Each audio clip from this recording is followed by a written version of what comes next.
rapat disampaikan kepada saya hanya dalam waktu bulan saja.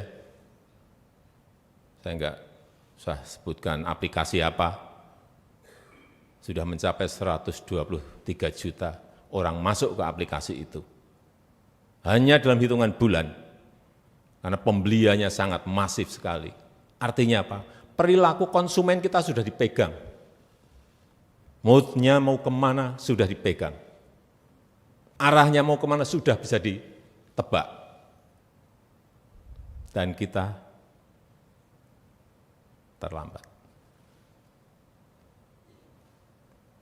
Hal-hal seperti ini yang, jadi sekali lagi, aturan mengenai perdagangan digital, pembayaran digital, keamanan data, dan juga mobilitas talenta digital kita. Ini pindah kemana? Pindah kemana? Karena sekarang kalau Bapak Ibu lihat, digital nomad di Bali, dari seluruh dunia ngumpul di situ. Bagus, kalau kita bisa memanfaatkan mereka. Tapi yang sering dan harus saya ingatkan, karena potensinya tadi 11.250 triliun, 11.250 triliun rupiah, hati-hati. Kita tidak boleh hanya menjadi pasar saja. Ada potensi tapi kita hanya jadi pasarnya saja. Oleh sebab itu kita harus jadi pemain. Ini menyiapkan pemain-pemain ini yang memerlukan kerja keras karena waktunya kita dibatasi oleh limit waktu. Teman-teman saya menyampaikan hanya waktunya hanya 2 tahun. Dari tahun kemarin, pertengahan tahun kemarin, hanya 2 tahun. Bagaimana kita bisa menyiapkan talenta-talenta digital kita? Ini yang bukan barang yang mudah. Dan kita tidak boleh hanya menjadi konsumen saja. Tadi 123 juta tadi konsumen.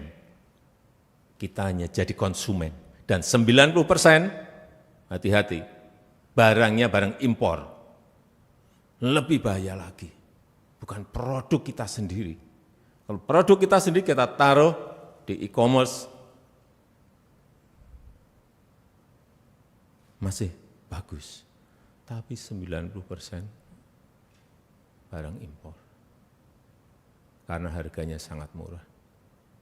Bahkan baju, kemarin ada yang dijual berapa? 5.000. 5.000. Artinya di situ ada predatory pricing. Sudah mulai bakar uang, yang penting menguasai data, menguasai perilaku. Ini semua kita harus mengerti mengenai ini.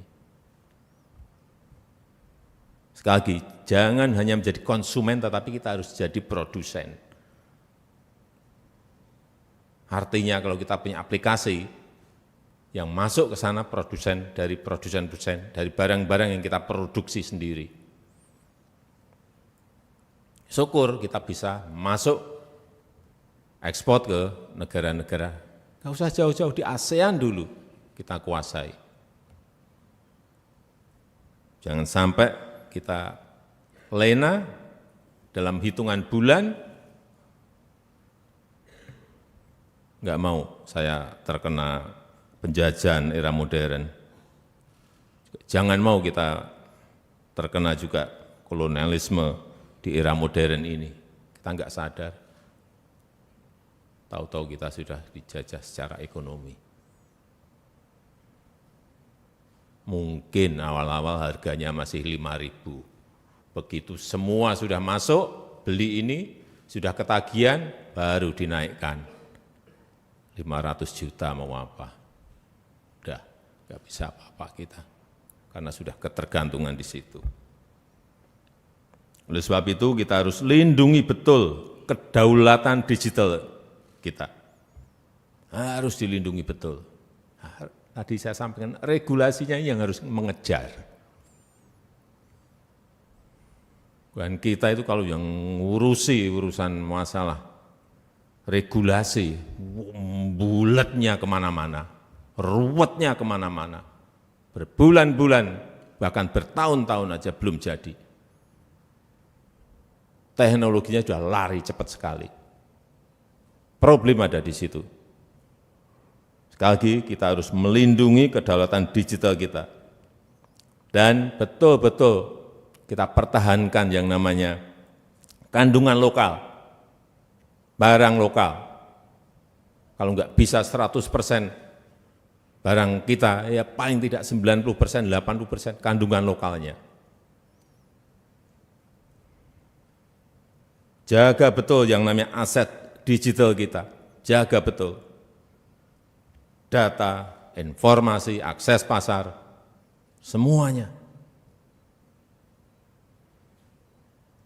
Nanti bisa menyangkut politik. Ada yang menyampaikan, pakar digital kita membisiki, Pak, ini hati-hati. Kalau kita tidak proteksi data-data digital kita, bisa-bisa nanti 2029 yang menentukan presiden itu mereka.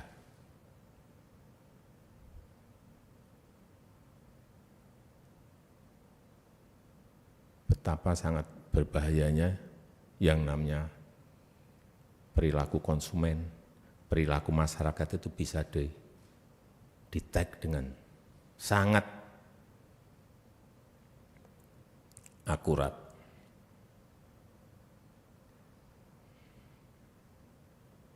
Sekali lagi, data, informasi, akses pasar itu adalah emas berliannya dunia digital. Download Tribun X sekarang, menghadirkan lokal menjadi Indonesia.